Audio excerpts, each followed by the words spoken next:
문재인 대통령과 윤석열 당선인의 힘겨루기가 대통령 집무실 이전에 이어서 공공기관 인사 그리고 사법 분야까지 번지면서 악화일로를 걷고 있습니다. 뉴스 1번지 1번 전장, 오늘은 국민의힘 이양수 의원과 관련된 얘기 나눠보도록 하겠습니다. 어서 오세요. 네, 안녕하세요. 회동 얘기 좀 해보겠습니다. 이 미뤄지면서 걱정이 참 많습니다, 국민들이요. 예. 문재인 대통령은 둘이 만나는데 무슨 협상이 더 필요한가라는 얘기를 했고, 윤석열 당선인 측에서는 그냥 덕담 나누는 자리로 이렇게 동의하기는 좀 어렵지 않겠느냐라고 견해차가 느껴지는 얘기입니다. 어떻게 봐야 되겠습니까?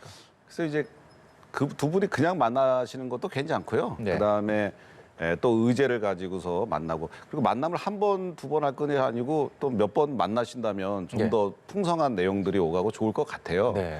근데 제가 보기엔 첫 단추가 좀 잘못 끼워진 것 같습니다.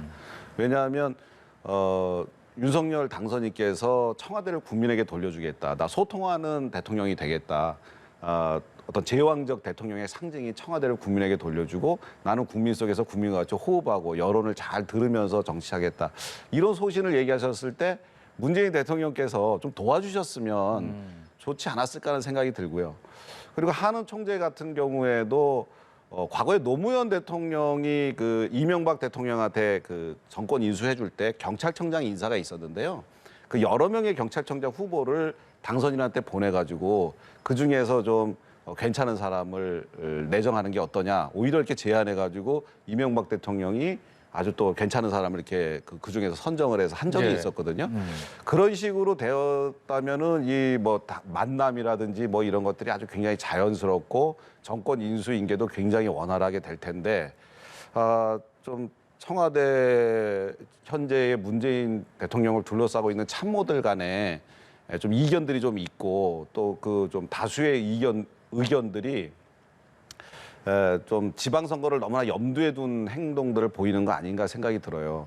정권 인수를 잘해주고 정권이 순항하게 되고 이러면은 정권에 거는 기대가 커지면 지방선거에서 압도적으로 패하게 되는 거 아닌가 이런 생각을 하는 분들이 몇 있는 게 제가 이렇게 감지가 되더라고요. 예. 그래서 정권 인수를 좀 이렇게 어려운 방향으로 끌고 가는 거 아닌가. 안 그러면 그럴 만한 이유가 없거든요. 그래서 그런 부분들이 저는 좀 아쉽게 생각되는데 지금이라도 새로운 정부가 잘 돼야 국민이 편하고 나라가 잘 되는 거잖아요. 그래서 대승적 차원에서 문재인 대통령께서 새로운 정부의 출발을 환영하는 그런 취지의 모양새를 국민들에게 보여드리면은 좀 더 국민들께서 행복해 하시지 않을까 생각이 듭니다.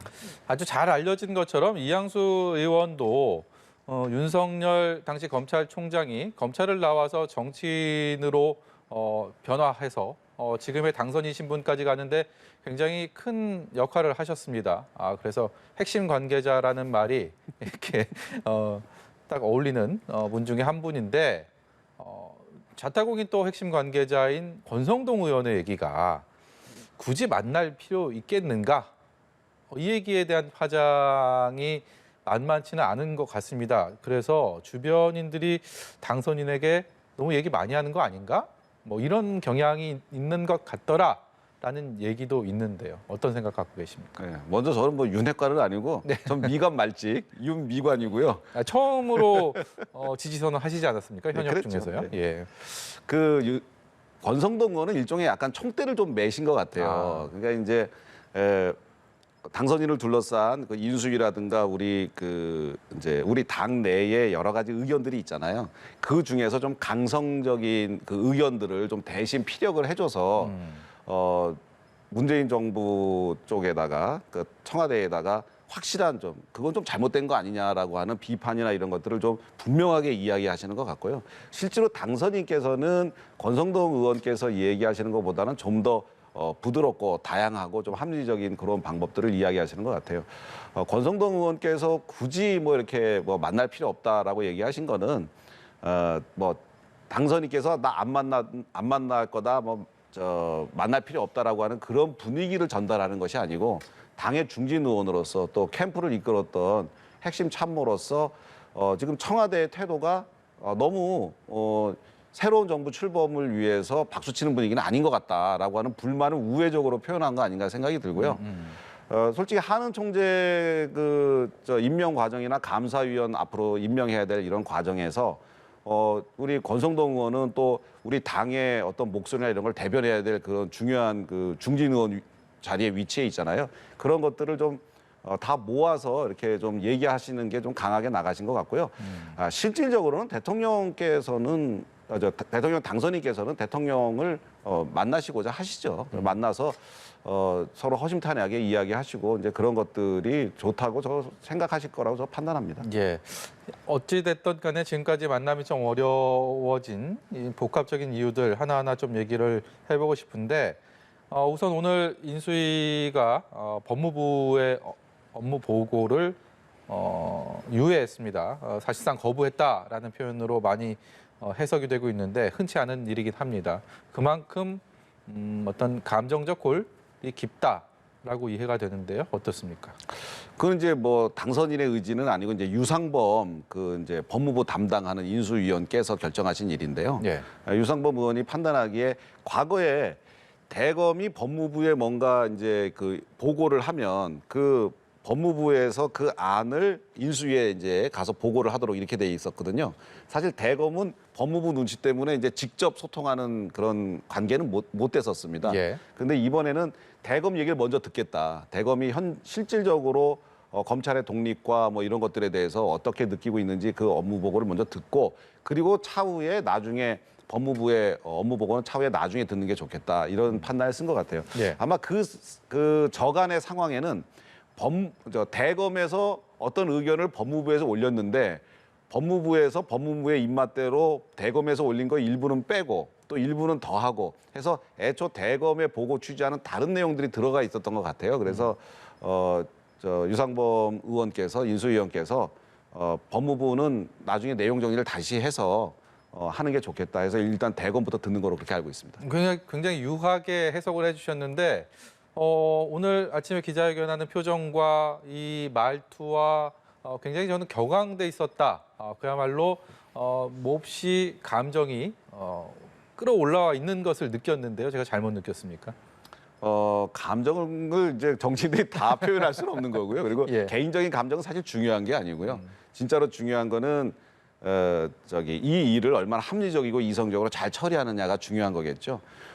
유상범 의원이 아마 대검의 보고를 누락하고 좀 이렇게 바꾸고 이렇게 하는 법무부의 태도에 대해서 화가 났을 수는 있습니다. 그런데 그런 거는 뭐 기관 간에 뭐 서로 의견이 다를 수도 있고 뭐 화가 날 수도 있는 거지만 어쨌든 이 일 처리는 공정하게 처리돼야 되는데 제가 보기엔 대검과 법무부의 생각이 다르다면 대검의 생각, 법무부의 생각을 따로따로 듣고 인수위원들이 판단을 해서 우리 정부에서는 앞으로 이렇게 해나가야 되겠다라고 판단하는 것이 옳은 방향 아닌가 생각이 듭니다. 아주 구체적으로 업무보고 하루 전인 어제 박범계 법무장관이 수사지휘권 폐지에 대해서 동의하지 않는다라는 얘기를 취재진들, 기자들에게 한 것, 이것이 적절하지 않았다. 이렇게 이해하면 되겠습니까? 글쎄요, 저는 그렇게까지 보지는 않아요. 박범계 의원이 수사지휘권 폐지하지 말아야 된다는 얘기는 꾸준히 해왔기 때문에 예. 박범계 장관 생각은 그럴 거야라는 건 다 예측이 가능했던 거고요. 예. 그것뿐만 아니고 대검이 그 검찰의 공정성, 중립성 그리고 수사를 원활하게 하고 각 기관의 형평을 어떻게 유지해야 될지 이런 것들에 대한 안들이 있는데 법무부와 생각이 많이 달랐던 것 같습니다. 한국은행 총재 후보에 대한 지명, 진실 공방으로 좀 번진 상황인데 장제원 비서실장 얘기 들으면 협의가 있었던 거 아니다라는 그런 뉘앙스로 얘기를 했습니다. 이 정도면 이제 뭐 단순한 견해차는 아닌 것 같고요. 이거 어떻게 봐야 되겠습니까? 이철희 전무석은 저 친한 대학 선배고요. 예. 장재호로는 저 국회의원 되기 전부터 친구라서 예. 누가 잘못했다고 얘기하기 참 이양수 사적으로 의원께서 어렵습니다만 삼자회동 한번 하셔야 되지 않겠습니까? 그래야 될 것 같아요. 어렵습니다만 국회의원으로서 공적인 그 위치에서 말씀을 드리면 두 분이 좀 더 신중해져야 됩니다.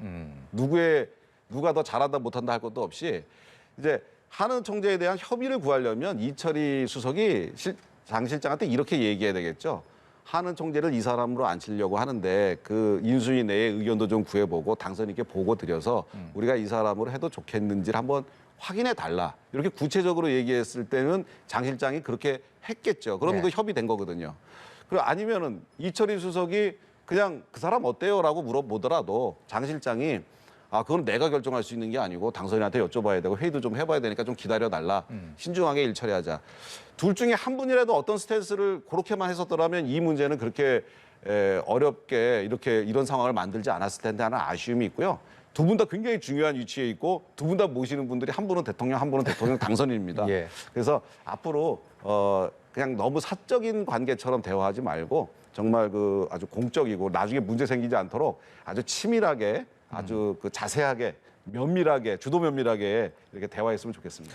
감사원, 감사위원도 있고요. 그리고 선관위, 상임위원까지 만만치 않은 인사와 관련된 첩첩산중인데 이건 어떻게 풀어가야 되겠습니까? 아까도 제가 잠깐 말씀드렸습니다만 문재인 대통령께서 사실은 그 정권 인수위원회가 없이 출범하셨잖아요. 네. 박근혜 대통령이 탄핵되는 바람에 이제 바로 당선 즉시 취임을 하시느라고 정권 인수를 이제 안 하셨단 말이에요.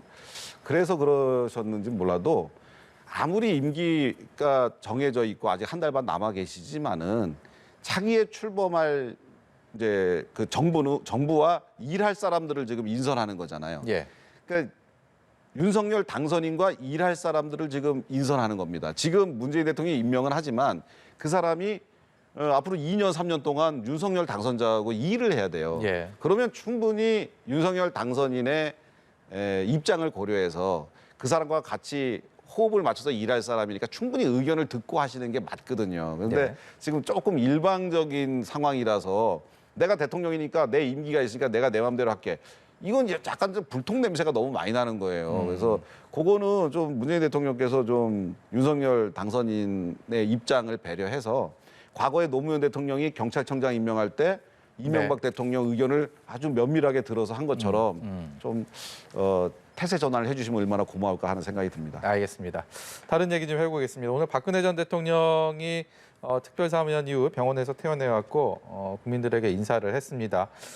대구 달성의 사저로 가면서 몇 가지 메시지를 내놨는데 윤석열 당선인도 뭐 곧 찾아갈 것 같은 얘기를 했습니다. 어떤 메시지를 또 전달하게 될지 앞으로 어떤 상황들이 전개될지 관심이 큰데요. 어떻게 전망하십니까? 사실 윤석열 당선인께서는 이제 박근혜 대통령을 이제 뭐 이렇게 수사도 하고 뭐 그런 일이 네. 있었잖아요. 그리고 또 좀 사면을 해야 된다라고 하는 그런 주장도 많이 하셨고 그래서 여러 가지 좀 일이 있습니다만 사실 그 박근혜 대통령께서 병원에 계실 때 그리고 이제 생신이 맞으신 적이 있어요. 예. 그때 이게 아직 언론에 공개 안 된 건데. 아, 그렇습니까? 네. 박근혜 대통령께 쾌유를 기원하는 메시지를 이제 그 카드로 해갖고 생일 카드를 보내드리고 지난달에요. 당선인 지지난달이죠. 예. 그렇 네. 2월이 있지 않습니까? 근데 정확하게 지금 예. 기억이 안 나는데 그때 그 카드를 보냈고 이제 권영세 본부장이 케이크를 하나 준비해서 케이크와 카드를 이렇게 전달해 드린 적이 있어요. 그래서 사실 당선인께서는 박근혜 대통령께 어떤 좀 미안한 마음도 좀 있으시고 그다음에 쾌유도 기원하고 앞으로 좀 잘 모셔야 되겠다는 생각도 하고 전직 대통령으로서 예우도 좀 해야 됐다는 생각을 하시는 걸로 제가 알고 있습니다. 그래서 지금 이제 조만간 아마 제가 보기엔 취임식 이전에라도 기회가 닿으면 한번 찾아뵈려고 하지 않을까라는 생각도 예. 들고요. 그리고 취임식 때는 좀 초청도 하셔갖고 이렇게 박근혜 대통령 또 5년 동안 굉장히 고생 많이 하셨잖아요. 예. 박근혜 대통령이 잘못하신 것 잘못한 부분에 대해서는 부분대로 또 고초를 겪으셨고 그리고 고초 겪으신 부분에 대해서는 저희가 또 따뜻한 마음으로 위로를 드려야 되는 게 맞지 않나. 예. 근데 당선인께서도 그렇게 생각하고 계시는 것 같습니다. 네, 대선 레이스가 한창이었죠. 지난달에 박근혜 전 대통령 생일에 윤석열 당시 후보가 축하의 메시지와 좀 인사를 했다라는 부분 이 자리에서 처음 들었습니다. 알겠습니다. 국민의힘 내부 얘기 하나 좀 해보겠습니다. 이 공천, 지방선거 공천 놓고 내홍의 조짐이 있습니다. 홍준표 의원과 김재원 최고위원 사실 두 분의 감정들이 너무 격앙돼 있으셔서 이분이 혹시 공천 갈등으로 또 더 커지지 않을까 우려하는 국민의힘 지지자들이 꽤 많은 것 같습니다. 뭐 지방선거 공천 때 뭐 이 정도의 힘겨루기라든지 뭐 이래 이제 공천 그런 건 있죠. 이제 과거처럼 뭐 그 공천 잡음 뭐 이렇게 부정부패한다든지 뭐 그다음에 그런 거는 이제 없지만 예. 그래도 이제 룰 같은 거 가지고서 경쟁이 치열합니다. 그 사실 선거에 있어서 그 룰 그 싸움이 굉장히 치열한 싸움인데 지금 최고위에서 지금 이제 예를 들어 홍준표 대표 같은 경우가 지금 대구시장 출마하시면 25%의 감점을 받게 예. 돼 있는 상황이잖아요. 이런 것들에 대해서 해당자들은 이렇게 불만을 토로하고 그러는데 룰 세팅이 특정인에게 너무 불리하게 만들어지는 건 사실 좀 바람직하지는 않죠. 예. 그런데 둘 다 또 보면은 현역 국회의원이 나가면 10% 감점. 이건 사실 합리적이에요.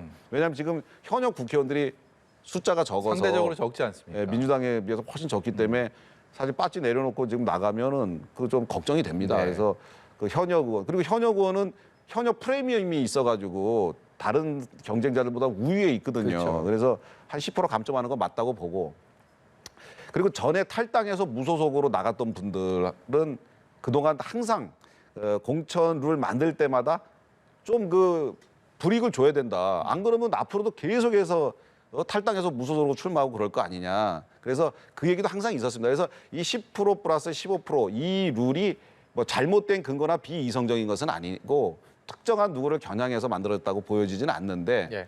만들어 놓고 보니까 이제 홍준표 대표가 불이익을 이렇게 받게 돼서 불만을 막 토로하고 그러는데 예. 저는 이제 최고위라든가 공관위에서 이 문제들이 좀 잘 봉합되고 서로의 입장을 감안해서 적정한 수준에서 조정이 되지 않을까 생각이 듭니다. 예, 알겠습니다. 오늘 말씀 여기까지 듣도록 하겠습니다. 지금까지 국민의힘 이양수 의원이었습니다. 고맙습니다. 감사합니다.